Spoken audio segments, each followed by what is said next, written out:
Welcome to the Fear and Greed Afternoon Report for Tuesday, the 1st of March, 2022. I'm Sean Aylmer. Every afternoon, we bring you the 5 news items that happened today that you really need to know about. Let's jump into it. Story number 1 is all about the market and the economy. The Reserve Bank came out today and said the war in Ukraine puts new uncertainty into the global economy and the central bank is willing to be patient. In other words, it ain't rushing to lift interest rates. The comments came as a Russian military convoy approaching Kyiv stretched for more than 60 kilometres. Thus far, the Ukrainian forces have defied the Russian troops and defended the capital city. But it's just not clear how long that can last. And a Ukrainian Army General Staff official page on Facebook says Russian forces are encircling the city. Shelling in Kharkiv continues. That's the second largest city in the country, with many civilian casualties. At home, Prime Minister Scott Morrison said the international community should seek to impose the maximum costs on Russia, including being suspended from the G20.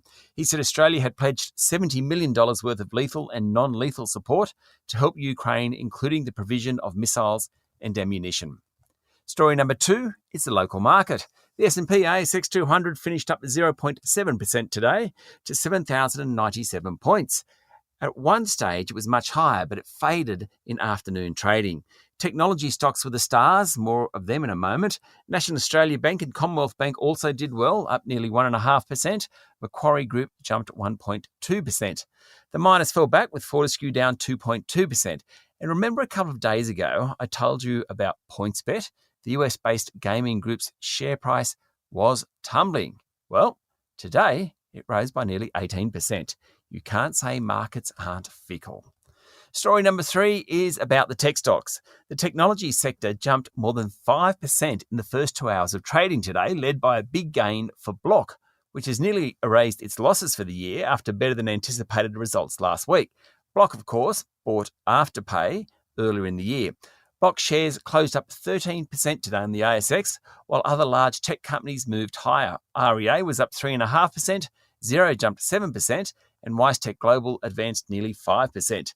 Tech stocks have been out of favour, but with the war in the Ukraine continuing and floodwaters deep in Queensland and New South Wales, investors like the safety of tech companies.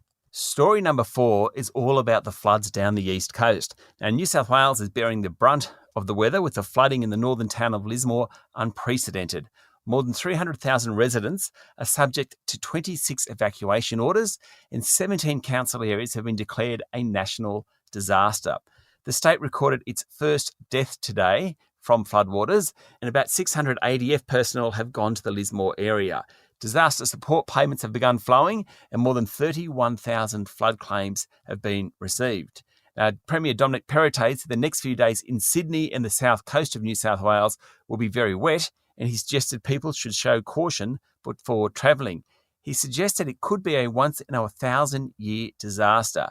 Fortunately, the worst for the weather is over in Queensland and most of the very northern part of New South Wales, but some towns remain flooded and isolated. And story number 5 is about the latest Intergovernmental Panel on Climate Change from the United Nations. It has some very frightening commentary. This is among the most reputable of the reports in the climate change debate. The latest report says nearly half the planet's population are highly vulnerable to a devastating array of climate impacts, and time has nearly run out to ensure a livable future for all.